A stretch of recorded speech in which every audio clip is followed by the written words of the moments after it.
Assalamualaikum and hello everyone, welcome back to a new video. So in this video, what we're going to look at is actually we're going to perform stoichiometric calculation using mole concept. Okay, so kat sini, if you look at the learning outcome, it mentioned about the define the limiting reactant and percentage yield. As well, we're going to do the calculation regarding these two limiting reactant and percentage yield. Okay, but then before we're going to look further into that, what I'm going to do now is actually introducing bit of performing stoichiometric calculation using mole concept. So on your notes, it will be on page 22.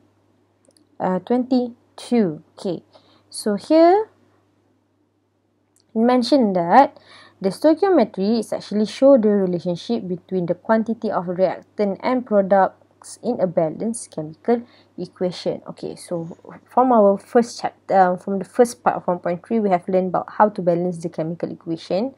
Okay, usually kalau equation kalau stoichiometry ni yang chemical apa ni, inspection method biasa saja, tak banyak tentang the redox equation. So basically from the equation itself, contohnya this is actually a balanced equation based on the formation of KBr. So here it mentioned about 2 mole of K is equivalent to 1 mole of bromine equal to 2 mole of KBr. Okay, so sebab itulah here equivalent tu is actually, it's not, there are 3 line here, 1, 2, 3. Tu it means that it is equivalent. Yang 2, 1 dengan 2 ni is actually based on the number in front of the species. Yang ini yang kita panggil stoichiometry. This is what we call stoichiometry. 2, sini sebenarnya the 1, here is 2. So maknanya we know that 2 mole of our potassium equivalent to 1 mole of bromine. So here is actually Br2. Equivalent to 2 mole of KBr. So this is actually, before you do the equivalent ataupun the stoichiometry ni, first is actually make sure the equation is balanced. Okay, the same goes here. It's actually the formation of ammonia. Oops. For the formation of ammonia, we tengok it's already balanced. 2 and hydrogen kita 6 here, here pun 6. Okay, so here as we can see, here is 3 mole of H2 equivalent to 1 mole of our N2 nitrogen equivalent to 2 mole of our ammonia. So before we do our stoichiometric calculation, make sure the equation is balanced. Okay, next one is actually yang ini first adalah equation tu. First is actually the number of mole depend on the stoichiometry ataupun the number in front of the species itself. Okay, second one, sebenarnya kita kena cari number of mole dia sendiri. Okay, number of mole, actually there are 4 ways of finding number of mole. So kat sini Mister buat dengan nota kat sini. Okay, there are 4 ways of finding your mole. Yang ini yang kita selalu guna. Number of mole is actually mass divided by molar mass. Here I have written down the unit as well. Okay, so mass is actually in gram and molar mass must be in gram per mole. When we cancel out the gram, so we have what we have left is actually mole. Okay, so for example, if the question give you mass in kilogram, what you have to do is actually you have to change it into gram. So nanti barulah kamu dapat the number of mole. Okay, so this is the most famous one that we always use. Okay, so next one is actually ni, N equal to MV over 1000. Usually you use this during the SPM ataupun sometimes we use it during our titration mostly. So N is equal to MV over 1000. So N tu again is your number of mole. M ni is actually your molarity. Yang we have learned tu, number mole solute divided by volume solution. Or the other name for molarity is actually concentration. So, but for this case, kalau ada over 1000 ni, it means that the volume given is actually in milliliter. But if the volume given is actually in liter, so kita buat yang ni lah. N equal to MV. Because we know the formula for molarity is equal to M divided by N.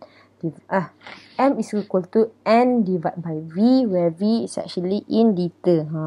Bila guna simbol ni susah sikit. Again, M is molarity atau concentration, V is volume. Okay, volume dengan mass lain Mass unit the gram, volume is in milliliter or liter. Okay, last but not least, yang ini jarang, tapi yang ini kadang-kadang student always got confused about this one. Ingatkan cari dia ni guna macam ni, mass divided by molar mass. Okay, Okay, the fourth type of finding the number of mole is actually volume divided by molar volume. Okay, where previously kalau kita kata mass divide by molar mass ni must be in gram. Ini gram per mole. Okay, kalau where we're going to find the number of mole given our volume, the volume tu must be in liter. Okay, kenapa? Sebab molar volume tu, the unit is actually liter per mole. So, liter nak cancel out. So, make sure yang ni volume dia must be in liter. Yang ini miss tak tahu nak colour apa lagi. Colour hijau. Tak nampak. Pink. Volume tu must be in liter. Okay. So, actually, previously kalau molar mass ni, we're gonna find in our list of constant dekat sini kan. Apa ni? What do you call this? The relative atomic masses of selected elements. But, for the case of volume, there's actually only two cases. Satu is actually STP, Standard Temperature and Pressure. Okay, and another one is room temperature. Okay, where did I get this value? Ni pun sebenarnya ada dalam list of constant. Here, molar volume of gases. Molar volume of gases, tenangnya, is actually 22.4 liter per mole at STP. STP stands for Standard Temperature and Pressure. And 24 dm cube ataupun liter is the same lah. Ini liter pun sama je lah.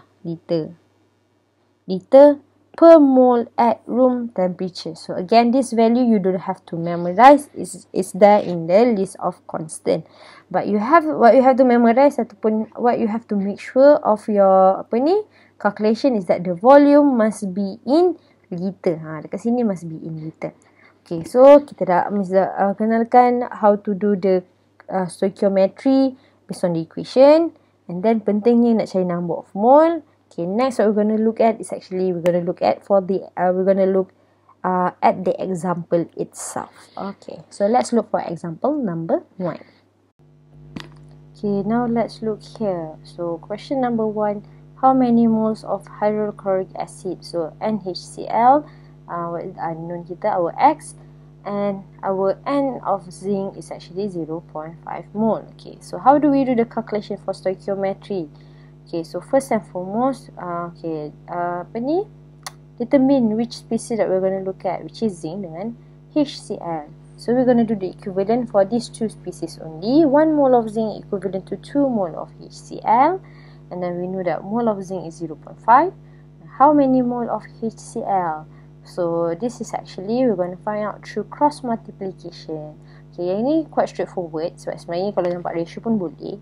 Just to be safe, we're going to do cross multiplication. We know the answer is actually 1 mole. So 0.5 mole of zinc will be react with 1 mole of HCl. Sebab dia adalah 1:2 ratio. So that's for question number 1. Okay, so now let's look for question number 2. So question number 2, what is the N of H2O? So NH2O is our X right now. And N of our methanol, ethanol, C2H5OH, is actually 0.25 mole. So right now we are interested in these two species. So I'm going to do the stoichiometry for these two species lah. Okay, so and I know the mole of ethanol is 0.25 mole. Okay, 0.25 mole of C2H5OH is equivalent to X mole of H2O. So mole of H2O is the one that we're going to find out. So X mole H2O. So when we calculate, we know that our X is actually, when we do cross multiplication, we know that X is 0.75 mole. Okay, so for the stoichiometric calculation, for the first part tu adalah from the equation itself. Where make sure it's balanced. Okay, the second part itu is actually the number of mole. Yang ni kamu kena carilah. Okay, it's not tak perlu multiply and it's not from the stoichiometry. Yang ini number of mole yang straight away saja kamu dapat. Yang for the second one. Okay, so yang number 1 ni dengan number 2, the question already given you number of mole. So kita tengok beza number 3 ni apa pula.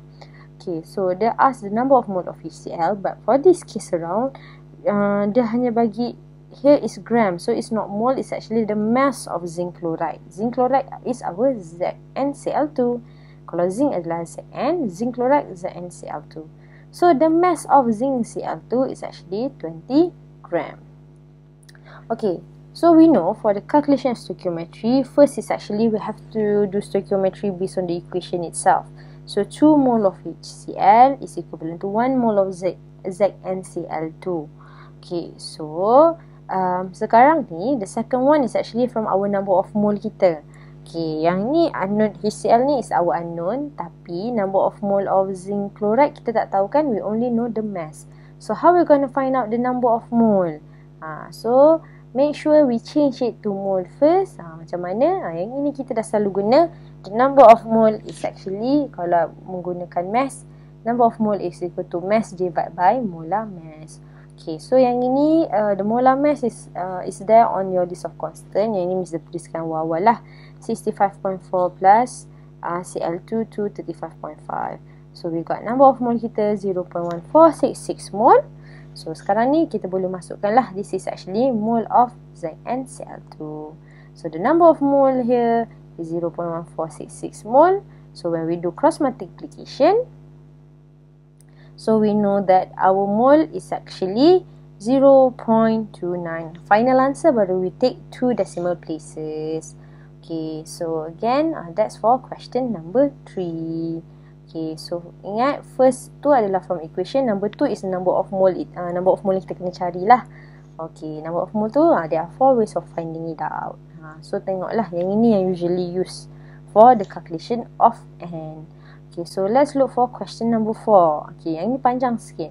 Mass of KNO3 is our unknown and it needed to produce 0.2 liter. Okay, so kita tengok kat sini liter. So it is liter, it's not mass. So it's actually, kalau gram barrel mass, liter is actually our volume. Okay, so yang ni tak boleh dah guna number of mole mass divided molar mass. Okay, tapi dia bagi room temperature, tapi kita tulis dulu volume O2 is 0.2 liter. Okay, so first and foremost, what I'm going to do is actually from the equation itself, what I'm interested in is actually KNO3 and O2. So this is from the equation. So right now kita nak cari yang mole dia tu. So X mole of KNO3 equal to how many mole of O2. Macam mana nak cari number of mole given volume? So number of mole of yang ni tak boleh guna mass divided by molar mass. We're going to use volume divided by molar volume. Yang ni, yang atas sekali ni. Okay, make sure the volume must be in liter. Okay, dah dalam liter. Molar volume is actually there's 2. So look at the question itself. Dia kata room temperature. So room temperature is 24 liter per mole. So kita tengok list of constant, tak perlu hafal. Room temperature 24. Okay, dm cube tu samalah dengan liter. So to find the number of mole of O2, kita kena carilah dulu before we key in into our equation to stoichiometry. So I'm just gonna rearrange sekejap. So the number of mole of O2 is equal to 0.2 divided by room temperature 24 liter per mole. Okay, so we know that the number of mole kita is actually 0.0083333 mole. So kita boleh masukkan lah dalam equation kita. Okay, so sekarang ni we know that from the equation itself, from the stoichiometry, kita boleh cari the number of mole of KNO3 kita is actually 0.00 berapa ni? Alamak. 0.006666 mole. Okay, so here is actually mole. Question wants us to find the mass. So find out your mass itself lah. Mass ni kalau nak cari number of mole, apa ni? Nak cari mass is number of mole times molar mass. So that's for question number 4. So dia lain sikit, number of mole tu volume divided by molar volume. Make sure the volume is in liter. So that's for question number 4. Number 5 and 6, I believe you could try yourself. It's just satu je miss nak tekankan. Remember, kalau volume divided by molar volume, volume must be in liter. So yang question 5 dengan 6 ni, make sure di dalam liter dulu.